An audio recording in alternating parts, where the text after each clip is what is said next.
আছেন সবাই? মৌসুমী রান্নাঘরে একটি ব্লগে আপনাদের স্বাগত জানাই। আজকে আমি দেশি মুরগির ঝোল করব।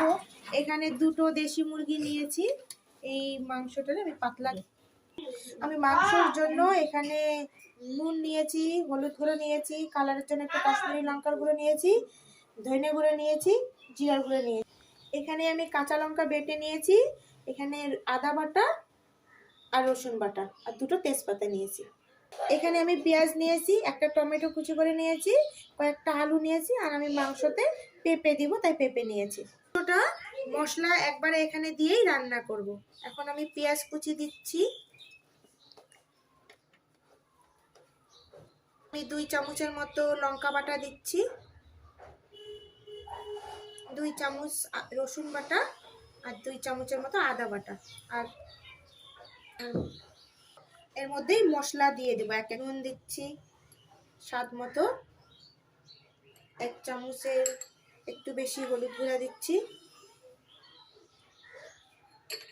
1 চামচ ধনে গুঁড়া দিচ্ছি, 1 চামচ জিরা গুঁড়া দিচ্ছি, আর কালারের জন্য আমি একটু কাশ্মীরি লঙ্কার গুঁড়া দিচ্ছি। এখানে আমি একটু তেল দিয়ে নিচ্ছি, মাংসটা ম্যারিনেট করে দেব।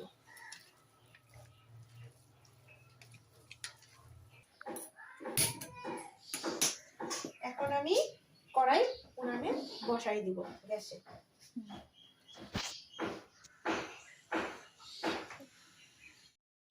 আমার কড়াই গরম হয়ে গেছে, এখন আমি কড়াইয়ের মধ্যে তেল দিয়ে দেব।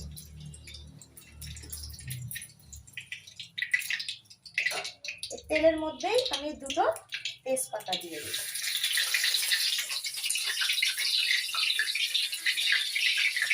এখন আমি এর মধ্যে মাংসটা দিয়ে দেব।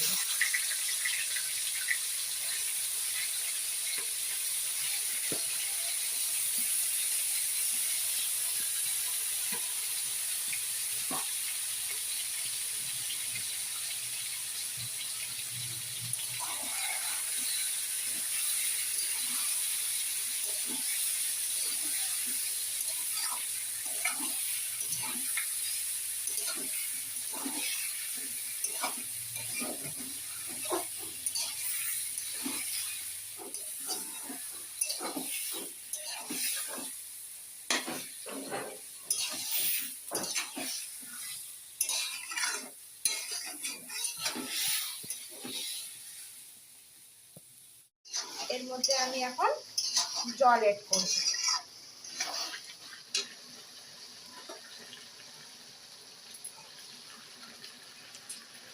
এর মধ্যে আমি এখন জল দিব।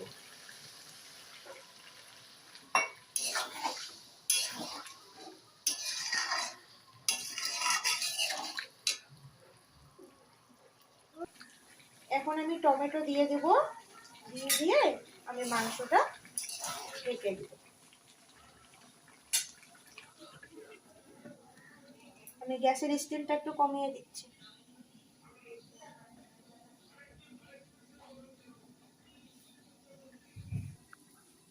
এখন আমি এর মধ্যে আলু আর পেঁপেটা দিয়ে দিব।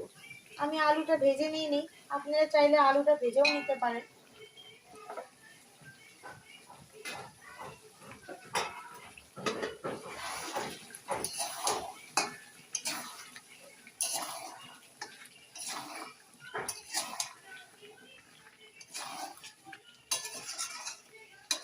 আমার মাংস মোটামুটি হয়েই গেছে, এখন আমি আলুটা সেজন্য এখন দিলাম। কিছুক্ষণ আবার ঢেকে দিব।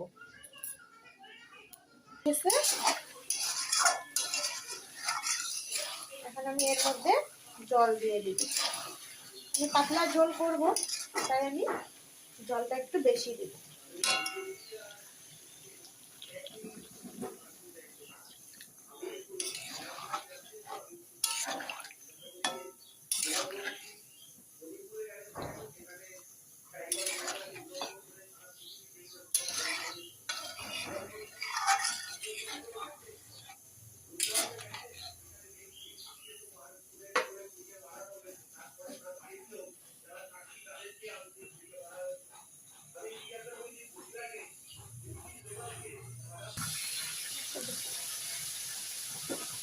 মাংস আমার হয়ে গেছে। এখন আমি উপর দিয়ে গরম মশলা ছড়িয়ে দিয়ে নামাই নিই। এখন আমি গরম মশলা দিচ্ছি।